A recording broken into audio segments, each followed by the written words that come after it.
score, East Carolina wins game 1 over the Tulane Green Wave. Back with you in the Pirate postgame show alongside Coach Gary Overton. I'm Corey Glorin. Let's head down to the Pirate locker room now and joined by head coach Cliff Godwin after this one. And Coach, congratulations on this contest here. And I think you got to start with the plan of attack against Braden Olthoff here. We knew what he was coming into this game, but your lineup, your offense had a plan against him. They were terrific going after him and knocking him out after 4. Well, I thought Gavin set the tone first, as I just said. You know, when you're facing another ace, that your ace has got to be good, and Gavin was really good. I mean, the first 5 innings, he was lights out. It was really tough, and even when, you know, he threw the ball to the wrong base and they called a balk on him in that inning, he was able to get out of the inning without giving up any runs. And I'm mad at myself in the 6th inning when I reviewed that call. I told Franny, it's like, we got to be sure there just because it delayed him and took time. And I thought that affected him, which he's got to be more mature than that. But I shouldn't have reviewed the call to pick the first base that we thought they had the guy out. Offensively, our guys were locked in. And when we're locked in, we're pretty good. The key is to be locked in. And so hopefully we'll show up tomorrow and be locked in offensively like we were today. Yeah, speaking of the offense, in the 4th inning, Worrell hit a very good pitch, very good located pitch. It hits it out of the park. Pirates never looked back offensively, 16 hits. Also, there were 14 runners left on base, so it could have been even worse. Well, I thought we executed well, Coach O. When we wanted to bunt, we got bunts down. You know, I just thought our guys really slowed the game down today and executed at a high level against a very good pitcher. And look, they got their best bullpen arm still in there. The rest of their starting pitching is good. They're leading the conference in ERA, so I'm expecting a battle tomorrow. I know that they probably don't feel like they've played their best game today, so they'll be chomping at the bit, and it's crucial for us to show back up tomorrow and be ready to go at the first pitch.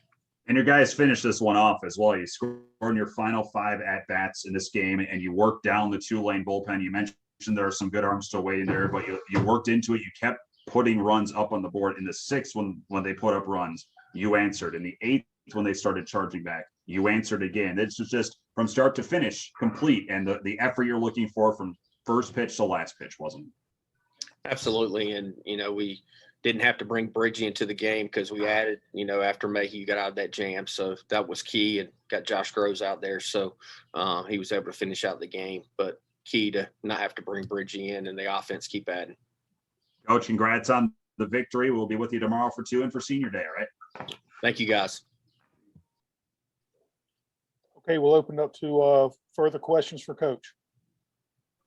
Coach, I think Gavin hit 98 4 or 5 times in that first inning, and it just seemed like he was juiced up given the pitching matchup. Just could you kind of tell he was locked in going into today? I didn't notice anything differently before the game, but he looked like he was ready to, you know, make a statement, and he was really good, like I said, and he was throwing the ball well, had his breaking ball, had his slider, of course, his fastball command, and really the only time he lost command was in that 6th inning. What was the explanation, just curious, on that balk from the umpire? And there was no explanation. I mean, I don't know. He hadn't been called a balk in his entire career, so I guess it was a balk today. Coach, another solid offensive day for your guys to open up the weekend. What was the plan coming into this game 1? To really just focus on seeing the baseball and slowing down and make sure we weren't chasing out of the zone. I thought our guys did a good job not chasing out of the zone. I don't think Olthoff had his best stuff today, but I thought our guys did a good job of sticking to just trying to see the baseball and using the middle of the field. Just getting early runs in a matchup like this, do you think that put the pressure on them and helped y'all, obviously?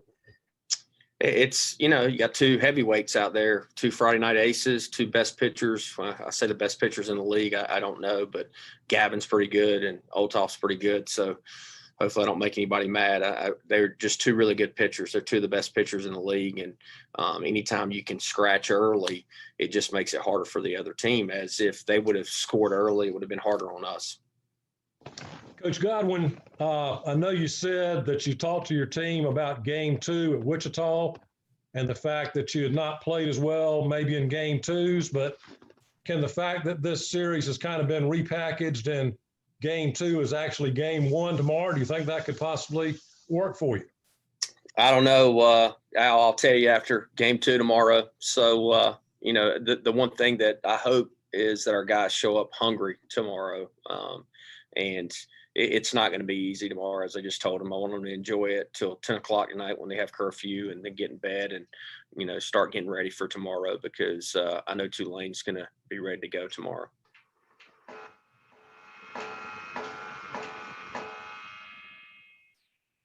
Are there any other questions for Coach Godwin? Okay, Coach, thank you very much. Congratulations. We'll talk to you tomorrow. Thank you, guys. Here's Seth.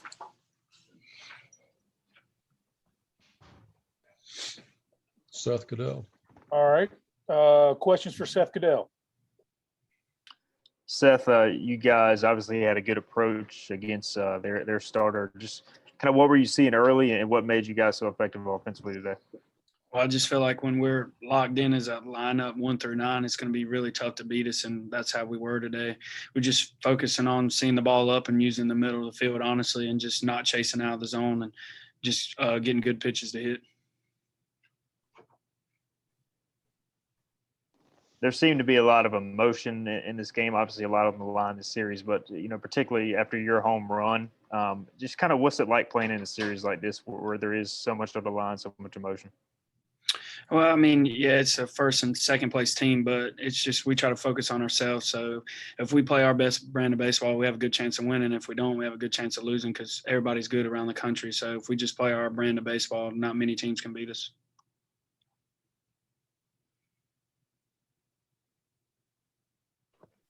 Seth, coming into the game today, being in second place in the conference, did that work for you a little bit mentally, having the number 1 team at home, do you think, being kind of the underdog in a sense? Honestly, I wouldn't look at it like that. If we just play how we played today and we're locked in 1 through 9 in the lineup and the pitchers are throwing strikes, we're going to be really tough to beat, and that's how I thought we were today. From even with the pushing the game back, I could tell that we had a better sense of urgency than we usually do with delays. Gavin seemed pretty locked in today, Seth, from the start. Just what was it like catching him today?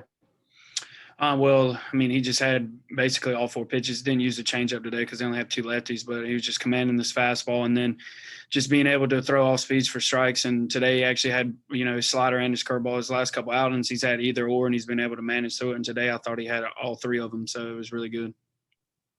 So talk about the home run a little bit and what you were seeing there and on that particular pitch. Honestly, just seeing the ball up and trying to slow down at the plate and use the middle of the field, and I got to pitch up and just put a good swing on it. Seth, it was obviously kind of billed as a pitcher's duel, but when you guys had those back-to-back home runs, could you kind of feel the momentum swing in that inning for you guys? Yeah, I would say so. Just with the way Gavin was throwing the ball, I know his 6th inning wasn't the best, but it was just kind of the delay with the review and whatnot. But other than that, I just thought with him on the mound, we got a really good chance to win any game. So.